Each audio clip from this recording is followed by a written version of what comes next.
Don't play with God. நீங்க வேற எதுல நீங்க விளையாடுங்க. ஆன்மீகத்துல விளையாண்டால் அடிக்கிற அடி செதறிடுவான். இவங்கள மாதிரி ஆட்கள் பயப்பட மாட்டாங்க சார். அவர் பர்சனல் லைஃப்மே பாத்தீங்கன்னா 2 ஒய்ஃப்ன்ற மாதிரி சொல்றாங்களே சார். எங்க 2 நீங்க சொல்றீங்க. என் கணக்குப்படி பார்த்தா 200 இருக்கு. 200? ஆமா, இவர் பெரிய கதாநாயகன் இல்லைங்க. அவருக்குன்னு ஒரு தலைமைத்துவம் இல்ல, ஒரு ஸ்தாபனம் இல்ல. தனக்குத்தானே ராஜாவாக்கி கொண்டு தனக்குத்தானே ஊழியம் செய்றார். சரி, அப்படிதான் ஒரு இஸ்லாமிய மார்க்கத்துல இருந்து அவரு இயேசுவை ஏற்றுக்கொண்டு வந்தேன்னு சொல்றாரு. ஒரு இஸ்லாமியர் அவரு. ஆமா, செங்கோட்டையில அவங்க அப்பா அம்மா எல்லாம் இஸ்லாமியர். ஆரம்பமே ஸ்டார்டிங்லயே எல்லாமே தவறா போயிட்டுச்சு. அப்ப இதுவே ஒரு தவறான ஒரு முன் உதாரணம். வயது முதிர்ந்தவங்க தான் ஞானம் இருக்கும். அப்ப அவங்க சொல்றத இவர் கீழ்ப்படிச்சிருந்தாரா இன்னைக்கு இவ்வளவு பெரிய அவமானம் இவருக்கு வந்ததை பற்றி நாங்க வருத்தப்படல. மொத்தத்துல கிறிஸ்தவத்துக்கும் ஆண்டவருக்கு இயேசுவுக்கும் அவமானத்தை கொண்டு வந்து இது என்னன்னா இப்ப இவரோட முடியல. இதே போல நிறைய தவறுகள் எல்லா ரிலிஜியஸும் நடந்துகிட்டு தான் இருக்கும். ஒரு மனுஷன் இந்த உலகத்துக்குள்ள வரும் பொழுதே பாவத்துக்குள்ளதான் வரும். அப்போ இதுல இருந்து வெளியே வந்து பரிசுத்தமா வாழ்வதற்கு தான் ஆன்மீகம். இவர் அநேக வாலிபர்களுக்கு முன் உதாரணமா இருக்க வேண்டிய மனுஷன் அஜித் விஜய்க்கு தான் எனக்கு போட்டிக்கிறாரு. ரிலிஜியஸ்ல போய் செக்ஷுவல் ஆக்ஷன் பண்ணலாமா? சினிமா அதுக்குன்னே உள்ளது அந்த துறை. அப்போ இவரு பலிபிடத்துல புல்பிட்ல செக்ஷுவல் ஆக்ஷன் பண்ணி அப்போ அவ்வளவு யூத் பிள்ளைங்க விசில் அடிக்கிறது. அப்ப இதுல பரிசுத்தம் இல்லையா? யாரு இவருக்கு இந்த தைரியத்தை கொடுக்கிறது? இவருக்கு பின்னாடி யாராச்சும் இருக்காங்களா சார்? தெரியாது. இதுல மெயின் காரணம் யாருன்னு ஒரு 3 பேரை உங்களுக்கு சொல்றேன். இவரை கெடுத்ததுக்கு காரணம் பால் தங்கையா அப்படின்னு ஒரு பாஸ்டர் பெங்களூர்ல ஏஜி சபையில. இந்த பாஸ்டர் இவனை கூட்டி வச்சு கேரளால ஒருத்தர் இருக்காரு டிஜு தாமஸ். இவங்க எல்லாம் வச்சு அவர் கூட்டம் நடத்துறாரு. என்ன டிராமா போட்டாங்க தெரியுமா? அந்த டிரான்ஸ்னு ஒரு படம் வந்துச்சுல, அதே மாதிரி அந்த படத்துல காட்டுற மாதிரியே தான் அதே மாதிரி பண்ணாங்க. இவரை கெடுத்ததுக்கு கிறிஸ்டியானிட்டியை பற்றி அவதூறு வந்ததுக்கு முதல் காரணம் பால் தங்கையா. பால் தினகரன், டிஜிஎஸ் தினகருடைய மகன் பால் தினகரன். அவர் எதுக்காக இவர் நல்லா பாடுறாருன்னு சொல்லி ஒரு மொத்தமா கொயரா சேர்ந்து பாடினாங்க, ஒவ்வொருத்தரா சேர்ந்து. அதுல இவரும் உள்ள இருந்தாரு. இவரும் அந்த போட்டோ எல்லாம் வெளியே விட்டாரு. இப்படி ஒரு சிலர் பெரியவங்க இவரை முதல்ல என்கரேஜ் பண்ணி விட்டாங்க. கடவுள் தனக்கு கொடுத்த ஒரு திறமைகளை வியாபாரமாக்கி போனாரு கடவுள். இவருக்கு பெரிய இன்ஃப்ளூயன்ஸ் இருக்கா சார் கோயம்புத்தூர்ல? ஏன்னா இன்ன வரைக்கும் அவரை போலீஸ் பிடிக்க முடியலையே. அதெல்லாம் கிடையாது. இப்போ இந்த விஷயத்துல ஏதாவது இவருக்கு ரகசியமா சில ஊழியக்காரங்க தலையிட்டா நிச்சயமா கடவுள் அவர்களையும் வெளியே கொண்டு வருவார். சார் வணக்கம் சார். வணக்கம் சார். பாஸ்டர் ஜான் ஜபராஜ் அவர்கள் பாலியல் வழக்குல மாட்டியிருக்காரு. போஸ்கோ சட்டத்துல போலீஸ் அவரை தேடிட்டு இருக்காங்க. அவர் எப்படிப்பட்டவர் சார்? அவரை பத்தி சொல்லுங்க சார். எப்படிப்பட்டவர்னு அவருடைய தனிப்பட்ட வாழ்க்கையை நம்ம கண் கூர்ந்து பார்த்ததில்லை. பட் அவர் உள்ள என்டர் ஆனதுலேருந்து, அதாவது மினிஸ்ட்ரி ஊழியம் அப்படின்னு உள்ள என்டர் ஆன விதமே தவறு. அது வேதாகமத்துக்கு புறம்பாக தான் அவர் செயல்பட ஆரம்பித்தார். அப்போ என்ன பண்ணுறாங்க, நிறைய மூத்த ஊழியர்கள், அதாவது 70 வயது கடந்த மூத்த ஊழியர்கள், அவங்க என்ன பண்ணுறாங்க, இவரை வார்ன் பண்ணுறாங்க. வார்ன் பண்ணும்போது இவர் என்ன சொல்ற, ஏய் வெண்ண, கொய்யால, இப்படிலாம் ரொம்ப அருவருப்பாக ஸ்டேஜில் பேசுனதெல்லாம் சமூக வலைதளத்தில் போயிட்டு இருக்குது. அப்போது ஒரு வயது முதிர்ந்தவங்க ஆலோசனை கொடுக்கும்போது அதை அசட்டை பண்ணார். பொதுவாகவே இன்னைக்கு நடைமுறையில் நீங்கள் ஒரு பொதுமக்களே வச்சுருங்களேன், ஒரு வயது முதிர்ந்தவர்களுக்கு ஞானம் இருக்கும். அவங்க சொல்கிறத புதிதாக வர்றவங்க என்ன செய்வாங்க, கீழ்ப்படியணும். இவர் ஒரு ஊழியம்னு சொல்லிட்டு அவங்கள அருவருப்பான வார்த்தைகளை பேசி தகாத வார்த்தைகள்னால இது ஓன் பண்ணார். அவர் ஆரம்பத்துல இருந்து ஒரு கான்ட்ரவர்சியான ஆள் தானே சார்? அவர் பேசுறது, மற்றவங்களை கலாய்க்கிறது, பாட்டு பாடுறது, எல்லா விஷயங்களையும் அப்படி தானே? அது எதுக்காக அப்படின்னு சொன்னால், அவருக்குன்னு ஒரு தலைமைத்துவம் இல்லை, ஒரு ஸ்தாபனம் இல்லை.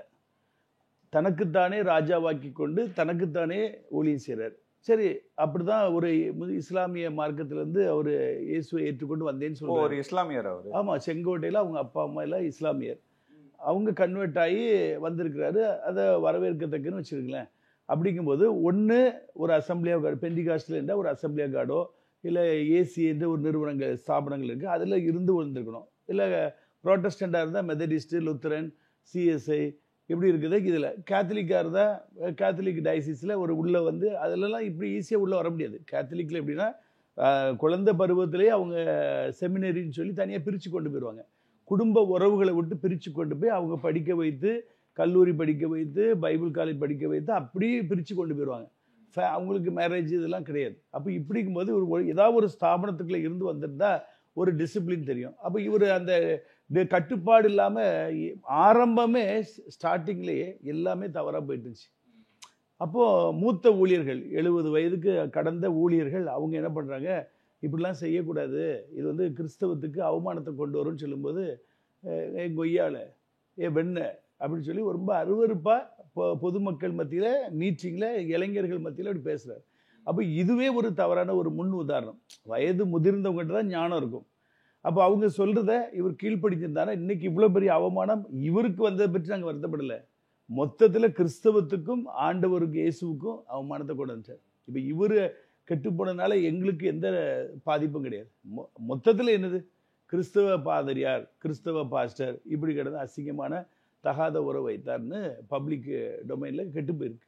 2 சின்ன குழந்தைங்களை இந்த மாதிரி பாலியல் ரீதியாக தொந்தரவு பண்ணியிருக்காரு சார். என்ன மாதிரி 13, 15 வயசு தானே சார். இந்த மாதிரி கேஸஸ்லாம் இவர் இதுக்கு முன்னாடியிலேருந்தே அவர் இப்படி தானே? அதாவது பல நாள் கள்ளன் ஒரு நாள் அகப்படுவான்.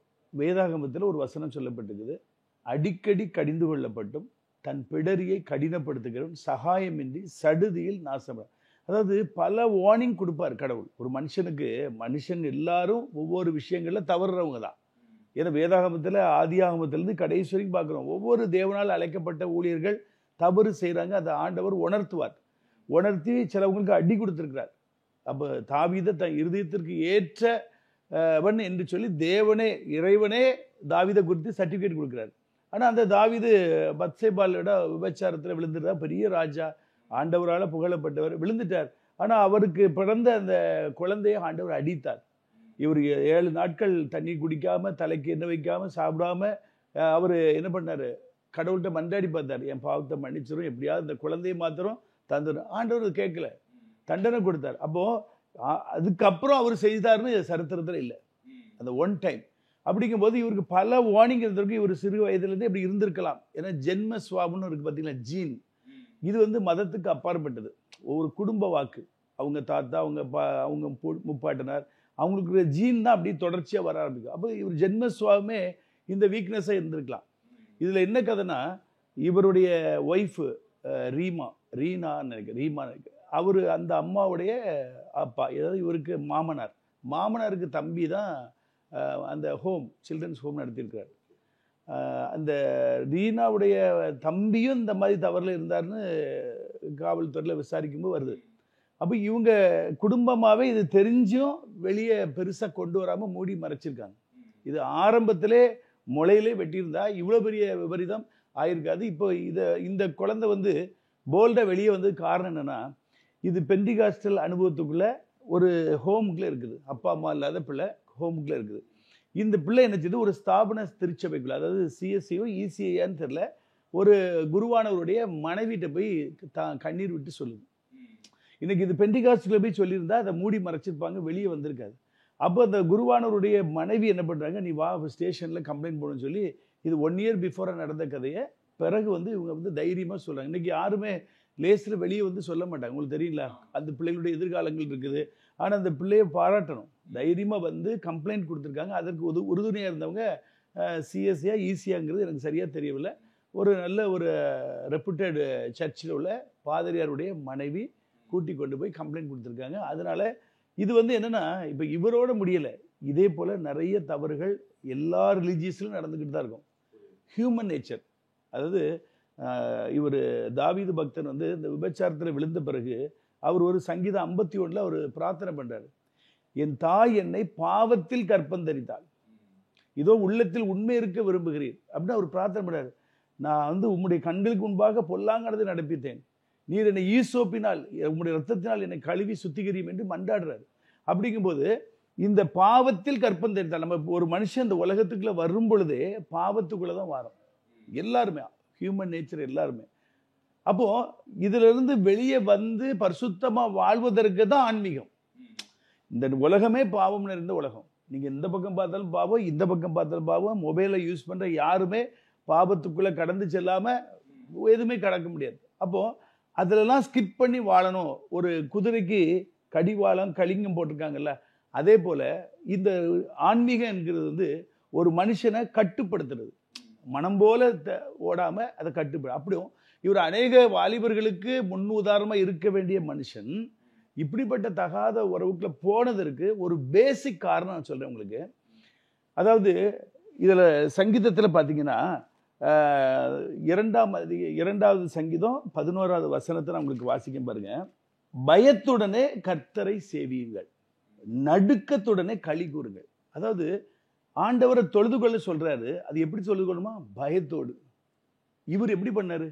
ஒரே புகை விட, ஒரே டான்ஸ், சினிமா டான்ஸ் போய் ஆட, எல்லாமே தலைகீழ.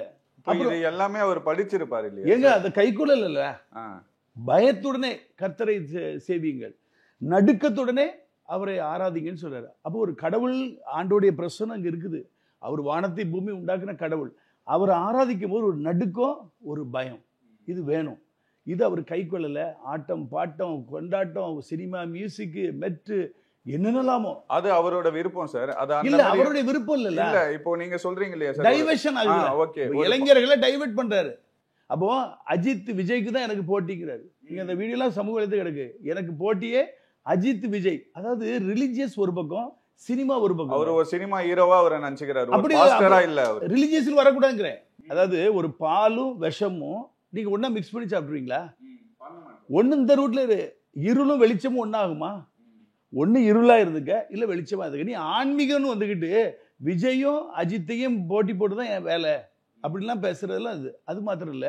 இன்னொரு இடத்துல அவர் பேசியிருக்கிறாருலாம், ஸ்டார்டிங்ல நிறைய பெண்கள் பிள்ளைகள்லாம் வச்சுக்கிட்டு சொல்றாரு, இந்த பாருங்க, இனி உள்ள ஊழியெல்லாம் சாதாரண ஊழியம் கிடையாது, ஜெட் ஃபிளைட் வைக்கணும்.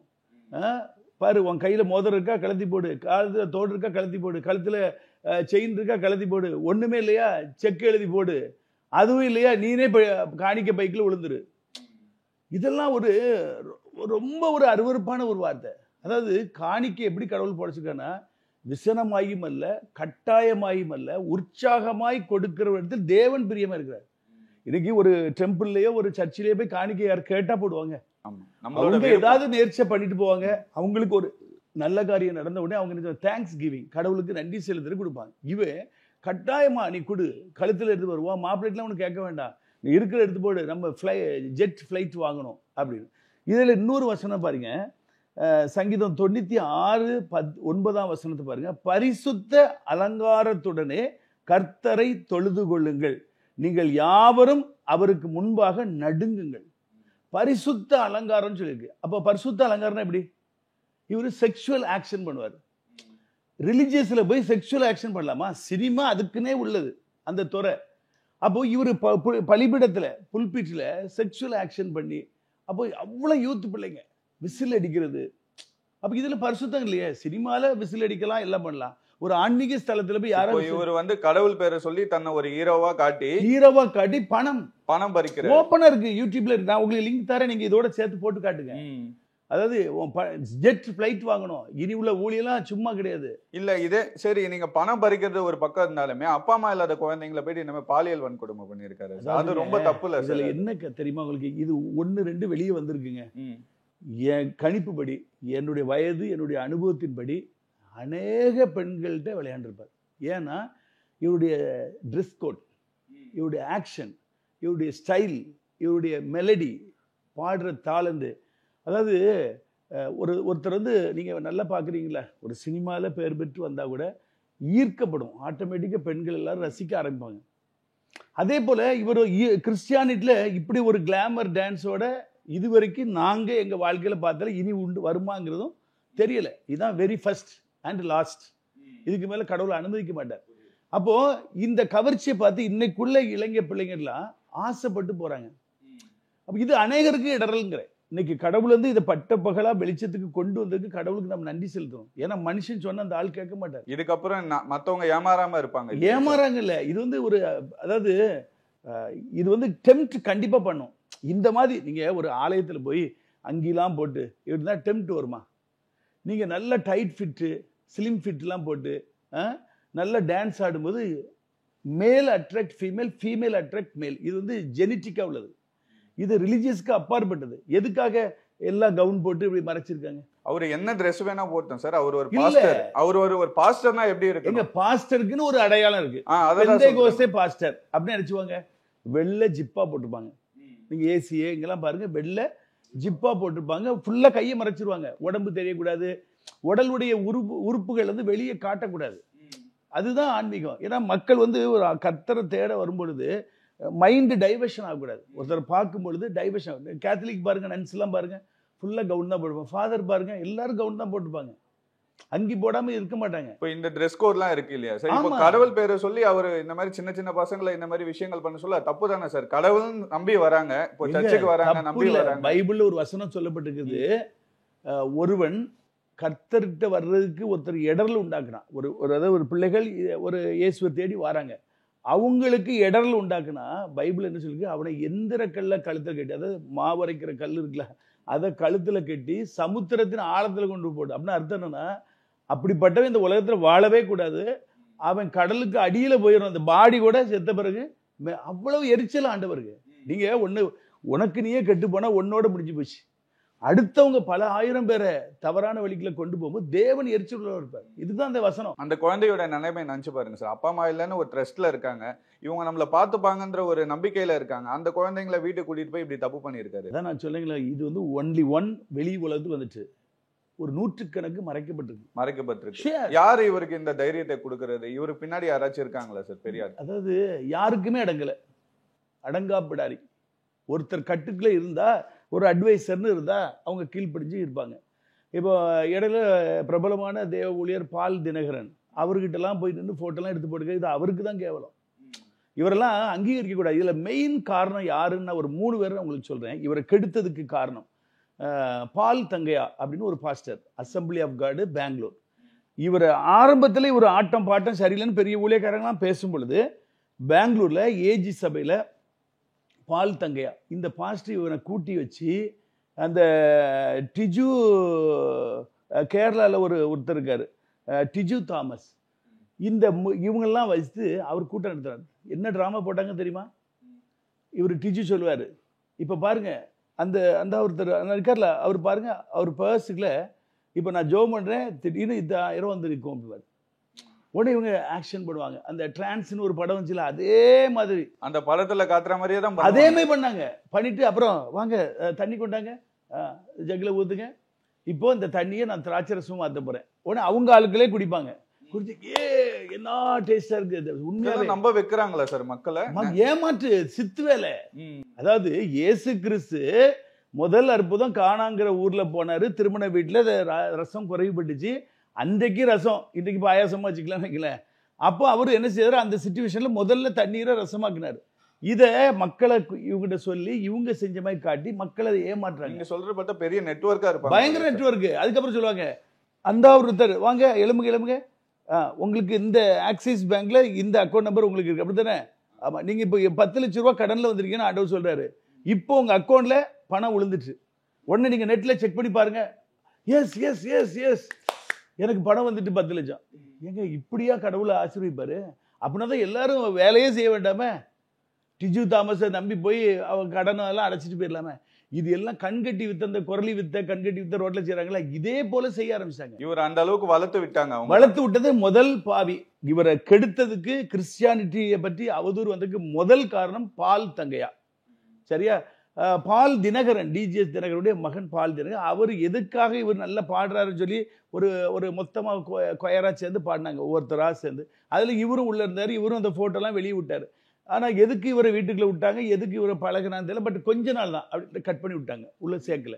ஆனால் அடுத்தாற்போல் இவங்க எல்லாரும் சேர்ந்து திருநெல்வேலியிலலாம் பெரிய அளவில் நடத்துகிறாங்க. அவர் இப்போ இறந்து போயிட்டார், ஜோசப் ஜார்ஜ். அவர் திருநெல்வேலியில் வருஷத்துக்கு ஒருக்கா ஒரு கூட்டம் நடத்துவார், பேரின்ப பெருவிழா.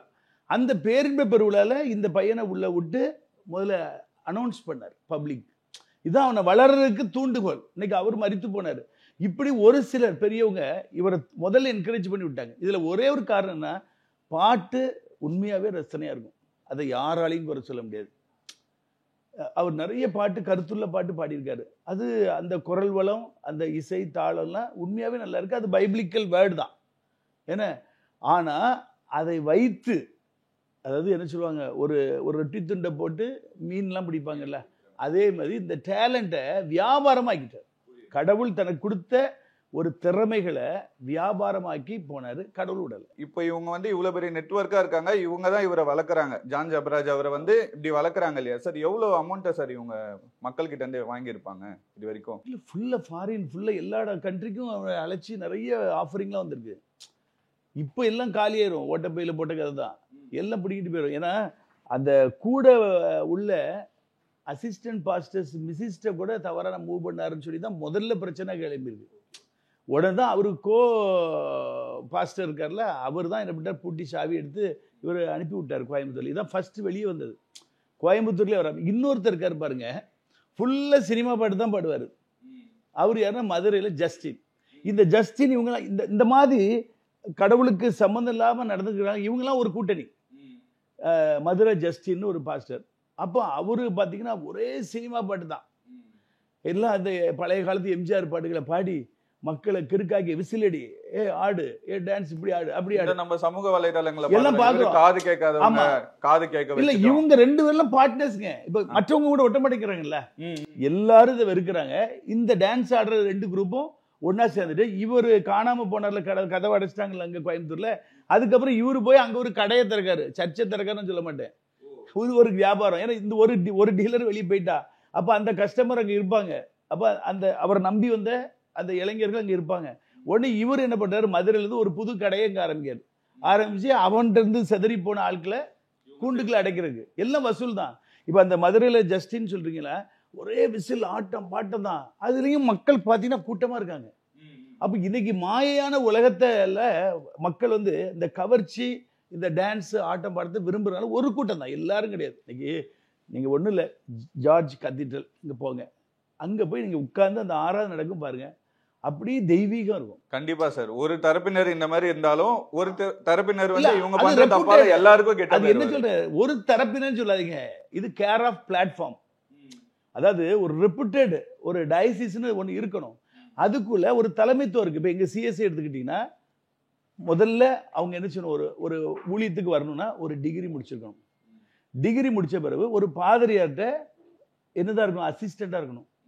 அவருக்கு ரொம்ப டீஸ் பண்றமே அவங்கள வேலை கொடுப்பாங்க. அதுல அவருக்கு கோபம் வரக்கூடாது, ஏன்னா அவரை பக்குவப்படுத்துறதுக்கு. அப்போ ஒரு 5 வருஷம் அவரை கொடுமைப்படுத்துமே, அதை வாங்கிட்டு வா, இதை வாங்கிட்டு வா, பிள்ளைக்கு இது போய் டீஸ் பண்ணுவாங்க. டீஸ் பண்ணி அதுல அவன் டெம்பர் ஆகக்கூடாது. இது என்ன பேசுறது, நம்ம என்ன கேட்கறதுனா வெளியே போயிடுவான். அப்ப இது பக்கப்பட்டவனே பைபிள் காலேஜுக்கு ரெக்கமெண்டேஷன். திரும்ப 4 வருஷம் பிடி படிக்கணும். படிச்சு முடிச்ச பிறகு திரும்ப வருவாங்க. வந்த பிறகு கேட்டகிஸ்டா ஒர்க் பண்ணும். அந்த கேட்டகிஸ்டா ஒர்க் பண்ண பிறகு அங்க உள்ள பாதிரியார் அவருக்கு ஓகே பண்ணு வரைக்கும் கேட்டகிஸ்டாவே இருப்பாங்க. இவர் அந்த மாதிரி எதுவுமே படிக்கல, ஒண்ணும் கிடையாது, கேளுங்க, கேட்டகிஸ்டா இருப்பாங்க. அதுக்கப்புறம் அரைப்பட்டம், இப்படி நாங்க ஸ்டோல் போடுறோம்ல, குறுக்க போடுறது, முதல்ல அரைப்பட்டம் தான் கொடுப்பாங்க. அப்போ ஸ்டெப்னி, ஒரு பாதிரியார் கூட அரைப்பட்டம் கூடயே இருந்து வருது. அதுல பக்குவப்பட்ட பிறகு முழு பட்டம். அப்பவும் அது முதிர்ச்சியற்ற ஒரு ஊழியர் தான். அவங்கள ஒரு சின்ன சபையில போடுவாங்க ட்ரைனிங். அதுக்கப்புறம் அதுல இருந்து ஒரு 10 வருஷம் ஆனவனே பாஸ்டேட் சேர்மன், குருசேகரம் பாஸ்டேட் சேர்மன், ஒரு 10 சர்ச்சுக்கு ஒரு தலைவரா போடுவாங்க. இப்படி ப்ரமோஷன் ஏறி வருவாங்க. இவர் எடுத்த எடுப்புல உச்சிக்கு போயிடுச்சு. இதுதான். அப்போ சொல்ல கேட்க ஆள் இல்லை, கண்டிக்க ஆள் இல்லை. இப்போ எங்களுக்குன்னா ஒரு சொல்லல ரெவரண்டு, அதுக்கு மேலே கிளர்ஜி செக்ரட்டரி, அவ்வளவு போதகர்களுக்கும் ஒரு செக்ரட்டரி, அப்புறம் வைஸ் சேர்மன், துணைத் தலைவர், அத்தனை ஒரு மாவட்டத்தில் ஒரு மெட்ராஸ் டைசிஸ்னா இதில் அவ்வளவருக்கு சேர்ந்து ஒரு தலைமை இருப்பாங்க. அதற்கப்புறம் பேராயர். இவ்வளவு கட்டுப்பாடுகள் இருக்கு. இஷ்டம் போல விளையாட முடியாது. உடனே ரிமார்க் போயிடும். திருச்சபை மக்கள் கடிதம் எழுதிடுவாங்க பிஷப்புக்கு, இப்படி இந்த போதகர் வந்து இப்படி தவறு பண்றாரு, இந்த பெண்ணோடு இப்படி பேசுறாரு, இப்படி பிரசங்கத்துல ஜாட மாடையா பேசுறாரு, இந்த வீட்டுக்கு தவறான நேரத்துல போறாரு, இதெல்லாம் கம்ப்ளைண்ட் எழுதிடுவாங்க. எழுதும் போது நோட்டீஸ். இவரை யாருமே அந்த மாதிரி கண்டிக்கலையா சார்? கேட்கறதுக்கு யாரு இருக்கா? யூ ஆர் அ பாஸ், உங்களுக்கு மேல யாரும் கிடையாது, நீங்க வச்சதான் சட்டம், ரூல்ஸ் அண்ட் ரெகுலேஷன் கிடையாது. அப்படி சொன்னவங்களை தான் இவர் வயலேட் பண்ணி மரியாதை இல்லாம பேசினாரு. உடனே எல்லாரும் விலகிட்டாங்க. ஒரு தடவை சொல்லி பார்த்தாங்க, எல்லாம் இன்னைக்கு சந்திச்சு இருக்குது. இப்போ நீங்க சொன்னீங்கல்ல சார், ஜான் ஜபராஜ் வந்து பாத்தீங்கன்னா ஒரு டிரான்ஸ்போர்ட்ல வர மாதிரி தான் இவர் இவ்வளவு நெட்வொர்க், பெரிய நெட்வொர்க். இவங்க எவ்வளவு சார் மக்கள் கிட்ட இருந்து ஏமாத்தி சம்பாதிச்சிருப்பாங்க, கடவுள் பேரை சொல்லி இவ்வளவு விஷயங்கள். அதாவது இந்த பால் தங்கையெல்லாம் பாத்தீங்கன்னா கோடியா சம்பாதிச்சிட்டார். யாரு? பெங்களூர்ல இந்த மதுரையில் ஜஸ்டின் அவர் கொடைக்கானல்லாம் அவருடைய சகோதரத்தை என்று சொன்னார். கொடைக்கானல்லாம் பெரிய பெரிய பில்டிங் வாங்கி போட்டிருக்காரு, இடங்கள் சொத்துக்கள் வாங்கி போட்டிருக்காரு. அதே போல் இவருக்குமே எடுத்தோடனே இவ்வளோ வசதி வர்றதுக்கு வாய்ப்பு கிடையாது. நல்ல பணம் சம்பாதிச்சிருக்காங்க, எல்லாம் அள்ளி போடுறாங்கல்ல, கோடிக்கணக்கில் சம்பாதிச்சிருக்காங்க. பட் இதெல்லாம் ஓட்டப்பையில் போட்டது போல் இவருக்கு போயிடும். இந்த மற்றவங்களுக்கு இனிதான் அடி விழும். அதாவது அநியாயத்தின் திரவியங்கள் ஒன்றுக்கும் உதவாது. ஒரு மனுஷன் அநியாயமாக ஒரு சம்பாதிச்சா அது நிற்காதுங்க. அது ஓட்ட பையில் போட்ட காசு தான். நாங்களாம் இதில் எத்தனையோ பேரை பார்த்துட்டோம். எவ்வளவோ எங்கள் பேராயர்கள் எல்லாருமே தவறு செஞ்சவங்கலாம் அவங்க கடைசியில் ரிட்டையர்ட் ஆன பிறகு அவங்க குடும்பத்தில் என்ன இருந்துச்சு? ஒன்றும் இல்லை, மிச்சம் இல்லை, எல்லாம் எங்கேயாவது போயிடும். வழக்கு அது இது, பிள்ளைகள் தகாதவர்கள் போய் சேர்ந்துடும். எதுவுமே தங்காது. இது ஊழியங்க. ஊழியம்னா 440 வோல்ட் எலக்ட்ரிசிட்டியில் கை வைக்க தான். அப்போ 440 வோல்ட் எலக்ட்ரிசிட்டியில் போய் கை வைக்கணும்னா நீங்கள் அதற்கு தக்கன என்ன சொல்லணும்? அந்த பாதுகாப்பு உரைகள் போடணும். நல்ல திக்னஸான ஷூஸு, க்ளவுஸ் போட்டுட்டு அந்த கரண்ட்டை போய் தொட முடியும். அதே போல் கடவுள் வந்து 440 வோல்ட்டுக்கு மேலே. அப்போ அவர்கிட்ட போய் விளையாடுற. Don't play with God. நீங்கள் வேற எதுலையும் நீங்கள் விளையாடுங்க. ஆன்மீகத்தில் விளையாண்டால் அடிக்கிற அடி செதறிடுவான். இவங்கள மாதிரி ஆட்கள் பயப்பட மாட்டாங்க சார். அவர் பர்சனல் லைஃப்மே பார்த்தீங்கன்னா 2 ஒய்ஃப்ன்ற மாதிரி சொல்றாங்களே சார். அவர் எங்க 2 நீங்க சொல்றீங்க, என் கணக்குப்படி பார்த்தா 200 இருக்கலாம். 200? ஆமா, இவங்க பெரிய கதாநாயகன் இல்லைங்க. உங்களுக்கு இந்த மாதிரி ஒரு கவர்ச்சி நடிகன் எங்க திருச்சபைகள்ல, எங்க ஊழியங்கள்ல இதுவரைக்கும் நாங்கள் யாரும் பார்த்ததில்லை. உங்களுக்கு இந்த ஆக்ஷன்ஸ் வந்து கவர் பண்ணுங்க. இன்னைக்கு பெண்கள் எல்லாம் பலவீனமானவங்க. பைபிளே சொல்லுது, பெண்கள் பலவீனமான மண்பாண்டம். அவங்க பலவீனமானவங்க. இந்த கவர்ச்சிகளை பார்க்கும்போது ஈர்க்கப்படும், இன்னசென்ட் ஆயிடுவாங்க. அதாவது ஒரு பக்கம் ஆன்மீகம், ஆன்மீகத்தை பயத்தோடு நடுக்கத்தோடு சேர்ந்தா யாருக்கும் தவறான செக்ஷுவல் ஃபீலிங்ஸ் வராது. அதை வந்து செக்ஷுவல் ஃபீலிங்கை தூண்டுற மாதிரி செய்யும் பொழுது ஆன்மீகம் மறைக்கப்பட்டுரும், கிளாமரும் அந்த ஃபீலிங்ஸ் தான் கூடும். கடவுளை தேட சொல்லாத. இவருக்கு பெரிய இன்ஃப்ளூயன்ஸ் இருக்கா சார் கோயம்புத்தூர்ல? ஏன்னா இன்ன வரைக்கும் அவரை போலீஸ் பிடிக்க முடியலையே. அவர் அதெல்லாம் கிடையாது. இப்போ இந்த விஷயத்துல ஏதாவது இவருக்கு ரகசியமா சில ஊழியக்காரங்க தலையிட்டா நிச்சயமா கடவுள் அவர்களையும் வெளியே கொண்டு வருவார். இதுல யாருமே எல்லாம் விலகி தான் இருக்கிறாங்க. ஆனா நான் இந்த சமூக வலைத்தளத்தை பார்த்தேன், யாரோ 2 பேரு ஜாலரா போடுறாங்க. முத்தம் கொடுக்கறது தப்பா? இல்ல இல்ல, இவர் செஞ்சதுல என்ன தப்பு இருக்கு? இது என்ன தப்பு? அப்போ அப்படி ஒருத்தர் சப்போர்ட் பண்றானா அவரும் இந்த பாதையில் பயணிக்கிறார் என்பது 100க்கு 100 உண்மை. கண்டிப்பா சார். ஏங்க ஒருத்தர் சப்போர்ட் பண்ணுவாங்க? இப்படி பகிரங்கமா தெரியுது. அவர் பிள்ளை போய் கற்பழிச்சா ஒரு விட்டு கொடுப்பாரா? 17 வயசு குழந்தைய தொட்டா? அப்போ இவர் ஜாலரா போடுறாங்கன்னா இவர்களும் அந்த பாதையில் பயணிக்கிறார்கள். ஆகவே அவருக்கு இது குற்றமாக தெரியவில்லை. எல்லாரும் இயல்பு தானே, எல்லாரும் தப்பு செய்யறது தானே அப்படின்னு ஒரு ஊழியக்காரருக்கு சொல்லக்கூடாது. ஒரு சபைக்கு வர்ற பையங்க தப்பு செஞ்சா 1 மணி மன்னிப்பு கொடுக்கலாம். இவர் 4 பேருக்கு முன்னாடி மாடலா இருக்க வேண்டியவங்க, முன்மாதிரியா இருக்க வேண்டியவங்க, ஒரு மாதிரியா வாழ்ந்தா அதையும் என்கரேஜ் பண்ணா, இந்த கிரிட்டிக்கல் நேரத்தில் என்கரேஜ் பண்றாங்கன்னா இவங்ககிட்ட இருதயம் இருக்கானே எனக்கு தெரியல. இப்போ நாளைக்கு இவர் மாட்டின மாதிரி அவர் மாட்ட போறாருன்னு சொல்றதுக்காக இது கரெக்ட்ன்ற மாதிரி பேச. ஆமாங்க. இப்போ ஒன்றும் இல்லை. இப்போ நீங்க ஒரு தவறு செய்றீங்க, உங்க மனசுக்கு தெரியும், உங்க வீட்டில் குடும்பத்தில் யாருக்கும் நண்பருக்கு தெரியாது, சீக்கிரசியா இருக்கும். ஆனா நீங்க செய்யற தவிர இன்னொருவர் உங்க துறையில் உள்ளவங்க செஞ்சு மாட்டிக்கிட்டாங்கன்னா உங்க மனசு என்ன சொல்லுன்னா, நம்மளும் அதில் தானே இருக்கோம், பாவம், அவனை மன்னிச்சு விட்டுற வேண்டியதானே அப்படின்னு உங்க மனசு சொல்லும். ஆனா நீங்க அந்த தவறை செய்யாதவங்களா இருந்தாங்கன்னா உங்களுக்கு எரிச்சலும் கோபம் வரும். விடக்கூடாது. அதாவது சிறைக்கு போறாங்கல்ல, களவு செய்துட்டு போனவங்கலாம் ஒன்றும் செய்ய மாட்டாங்களாம் சிறை கைதிகள். கொலை பண்ணிட்டு போனவங்கள சிறை கைதிகள் ஒன்றும் செய்ய மாட்டாங்களாம். ஆனா இந்த சின்ன பிள்ளைங்களை கற்பழிச்சிட்டு இப்படி சிறைக்கு போறாங்களா, நான் கேள்விப்பட்டிருக்கேன், பெட்ஷீட்டை வச்சு மூடிடுவாங்களாம். மூடிட்டு சிறை கைதிகள் அவ்வளோ சேர்ந்து அடிப்பாங்க. ஏன்னா அந்த சிறை கைதிகளே அவனே தவறு செய்து அங்கே போயிருக்கிறான். ஆனா சிறு பிள்ளைகளை பாலியல் சீண்டல் பண்ணா இவ்வளவு வன்மையா அங்க தண்டனை கொடுப்பாங்களா? யாரு? சிறை கைதிகளே. அப்போ ஒரு சிறை கைதிகளுக்கு கூட இதை ஏற்றுக்கொள்ள முடியாத ஒரு பாவத்தை ஒரு ஊழியக்காரங்க இவருக்கு முட்டு கொடுத்தாங்கன்னா இதை எப்படி நீங்க அவருக்கு என்ன தண்டனை கொடுத்தா சரியா இருக்கும்னு நினைக்கிறீங்க சார்? அது நம்ம வந்து இந்திய அரசு சட்டத்தின்படி அது என்ன இப்போதான் சட்டங்கள்லாம் திருத்திருக்காங்களே தெரியல. இப்போ மத்திய அரசுல கடுமையாக, ஆமா, இது வந்து ஆயுள் கைதி தண்டனை கொடுக்கலாம் அப்படின்னு கொடுத்துருக்காங்க. அதாவது ரிலாக்ஸும் பண்ணியிருக்காங்க, டைட்டும் பண்ணியிருக்காங்க. அதாவது 18 வயது கடந்த பிறகு யாரும் யாரு கூடயும் போகலாம். அந்த பெண் பிடிக்காம வன்புணர்ச்சி செய்யப்பட்டால் அதற்கு ஆயுள் தண்டனை கொடுக்கலாம். தூக்கு தண்டனை கூட இப்போ ஏதோ அந்த ஸ்ட்ரிக்ட் பண்ணியிருக்காங்க, ரிலாக்ஸும் பண்ணியிருக்காங்க. முன்னாடி நீங்கள் மெரினா பீச்சில் எப்படி யாரும் போனால் நீ யாருன்னு கேட்பாங்க. இப்போ ஒரு சமீபத்தில் கூட ஒரு நியூஸில் பார்த்தோம், ஒரு போலீஸ் போய் நீ ஹஸ்பண்டா ஒய்ஃபான்னு கேட்டதுக்கு அதிகாரி சொல்கிறாரு, டிஜே யாரோ சொல்கிறாரு, அப்படிலாம் கேட்கக்கூடாது, அவங்க 18 இயர்ஸ் கிராஸ் பண்ணிட்டாங்க, அது அவங்களுடைய சுதந்திரம், நீ உறவு முறையெல்லாம் கேட்கக்கூடாதுன்னு ஒரு போலீஸ் அதிகாரி வார்ன் பண்ணதை நான் செய்தியில் பார்த்தேன். அப்போ இப்போ இந்த சட்டத்தையே அந்த ஒரு 3 செக்ஷனை எடுத்துட்டாங்க. முன்னாடி ஒரு ஹோட்டல் லாட்ஜில் போய் ரூம் போடக்கூடாது, அதில் போய் ரைடு பிடிப்பாங்க வைப்பாங்க. இப்போ வந்து பாதிக்கப்பட்ட பெண், ஒரு விருப்பம் இல்லாமல் ஒரு பெண் வந்து தொடர்பு வைத்திருந்தால் அந்த பெண் போய் கம்ப்ளைண்ட் கொடுத்தா தூக்கு தண்டனை வரைக்கும் கொடுக்கலாம்.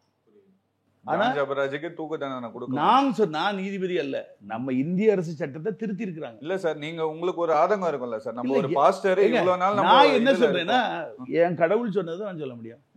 ஒருவருக்கு இடரல் உண்டாக்கினால் அவனுக்கு கழுத்துல எந்திர கல், அது மாவு அரைக்கிற கல் இருக்குல்ல, பழைய காலத்து கல், எந்திர கல்ல கழுத்துல கட்டி சமுத்திரத்தின் கடல்ல ஆழத்துல கொண்டு போட்டு, அப்ப என்ன அர்த்தம்?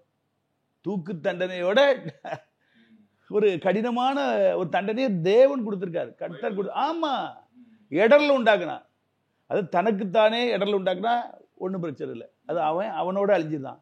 இத்தனை லட்சம் மக்களை பாதாளத்துக்கு நேர, அருவருப்புக்கு நேர திசை திருப்பும் போது அது ஆண்டவருடைய கோபம்.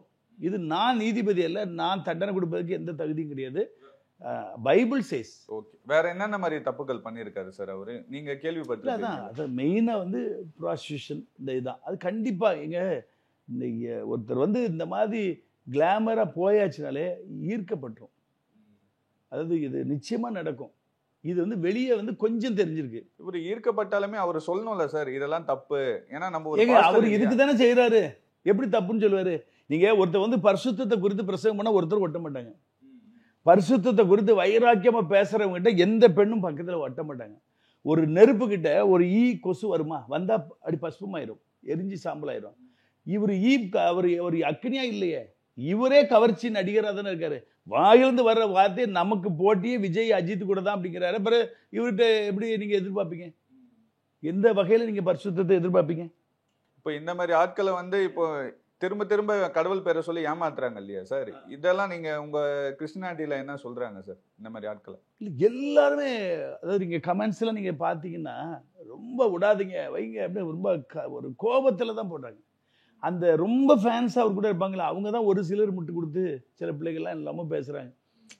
ஆண்டவரே ஒரு விபச்சாரியான ஸ்திரீயை பார்த்து கையுமையுமா பிடிச்சி கொண்டு கொடுக்கும்போது உங்களில் பாவம் செய்யாத முதல்ல அவர் மீது கையை கல்லறிங்கள் அப்படின்னு ஒரு சிலர் முட்டு கொடுக்காங்க. இது யாருக்கு? ஊழியக்காரருக்கா?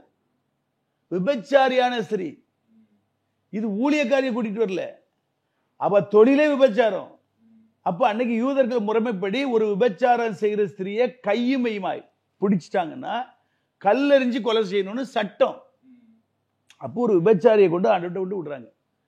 அப்போ ஆண்டவர் சொல்றாரு, தரையை கீழே குனிஞ்சிட்டு தரையில் எழுதிக்கிட்டே இருக்கும்போது சொல்றாரு, உங்களில் பாவம் இல்லாதவன் முதலாவது அவள் மீது கல்லெறிய கடவன். அப்போ எல்லாரும் தன்னை சோதிச்சு பார்க்கங்க, நம்மளும் தவறி இருக்கோம்னு ஒவ்வொருத்தராக கல்லை போட்டு போயிட்டாங்க. அதுக்கப்புறம் கொஞ்ச நேரம் கழிச்சு அவர் அண்ணாந்து பார்க்கும்போது இவா மாத்திரம் இருக்கிறா, எல்லாரும் போயிட்டாங்க. அப்போ ஆண்டவர் சொல்ற, இனி அதிக கேடானது வராதபடி இனி நீ பாவம் செய்யாது. வார்னிங், இதான் லாஸ்ட் ஒன். இன்னும் கேடானது வராதபடி இனி பாவம் செய்யாது. இது வந்து ஒரு விபச்சாரியான ஸ்திரீ, இவர் ஊழியக்காரர்னு சொல்றாரு. ஊழியக்காரர் அல்ல, ஊழியக்காரர் பாஸ்டர்னு இவரே சொல்றாரு. பட் இவர் பாஸ்டர் அல்ல, வேஷக்காரர். இன்னைக்கு ரோட்டுக்கு வந்துச்சு. இப்ப இந்த மாதிரி ஆட்களை ஒரு கடுமையான தண்டனை கொடுத்தாதான் இதுக்கப்புறம் வேற யாரும் கடவுள் பேரை சொல்லி ஏமாத்த மாட்டாங்க. உண்மையாகவே இன்னைக்கு காவல்துறை எல்லாம் இதை தேடிட்டு இருக்காங்க. இது நான் சொல்றது, முதலமைச்சர் இதுக்கு சப்போர்ட்டுக்கு போகக்கூடாது. ஒருவேளை நான் சிறுபான்மை மக்கள் அப்படின்னு சொல்லி ரெக்கமெண்டேஷன் போயிடக்கூடாது. டிஜிபி அவர்களும் ஏடிஜிபி அவர்களும் இதில் சப்போர்ட்டுக்கு போகக்கூடாது. ஏனென்றால் இப்படி இந்த மாதிரி அருவருப்பான மனுஷர்களுக்கு உறுதுணையாக போனால் இன்னும் இதே போல் அநேகர் எழும்பி திரளான மக்களை என்ன செஞ்சுருவாங்க, இந்த இச்சைக்குள்ளே இழுக்க ஆரம்பிச்சிருவாங்க. அதனால் இதற்கு சரியான தண்டனை கொடுக்க தான் செய்ய வேண்டும். இதை காப்பாற்றக்கூடாது. இந்திய அரசு சட்டத்தின்படி என்ன தண்டனையோ அதை நிச்சயமாக நீதிபதி அவர்களும் அதை கொடுப்பார்கள். இவரை காப்பாற்றி பெயில் எடுக்கவோ வைக்கவோ கூட. இப்போ நான் இப்போ வரும்போது ஒரு நியூஸில் பார்த்தேன், இவருக்கு லுக் அவுட் நோட்டீஸ்லாம் கொடுத்துருக்காங்க. ஃபாரின் போகிறதுக்கு ஏதோ ட்ரை பண்ணுறாராம். லுக் அவுட் நோட்டீஸ் கொடுத்துருக்காங்க. இப்போ நான் சமீபத்தில் வந்துட்டு இருக்கும்போது பார்த்தேன், அது செய்தியில் வந்திருக்கு. அதில் விடமாட்டாங்கன்னு நினைக்கிறேன். சிலவங்க சொல்கிறாங்க இவருக்கு பிடிச்சிட்டாங்க போலீஸு, அவரை விசாரிச்சுக்கிட்டு இருக்காங்க, ஆனால் வெளியே ரிலீஸ் பண்ணல அப்படின்னு சொல்கிறாங்க. எது உண்மைங்கிறது சரியாக தெரியல. பட்டு இப்போ தமிழ்நாடு போலீஸ்கிட்ட தப்பிலாம் ஒன்று ஓட முடியாது. எங்கே போயிடுவார்? எங்க போயிருவாரு? எவ்வளவு பெரிய அமைச்சர்கள் எல்லாம் தாவி தாவி ஒரு பஸ் கார்ல ஏறி அந்த காரை ஏறி ஆந்திரா போகும் சக்குன்னு தூக்கலையா? அவரோடய அவருக்கு செல்வாக்கு வந்துற போது தமிழ்நாடு போலீஸ் கைகள்ல இருந்து தப்ப முடியாது. ஏன்னா இதற்கு உறுதுணையா எந்த ஒரு பெரிய லீடர்ஷிப்ல உள்ளவங்களும் சப்போர்ட்டும் பண்ணக்கூடாது. அதான் என்னுடைய கோரிக்கை, திருச்சபை மக்களுடைய கோரிக்கை. இவர் அழிஞ்சு போகணும் அப்படிங்கிறத நான் சொல்லல. இனி இவரை போல ஒருவர் உருவாகக்கூடாது. கடுமையான தண்டனை அவர் கண்டிப்பா கிடைக்கும்னு நினைக்கிறேன். ரொம்ப நன்றி சார். ஓகே.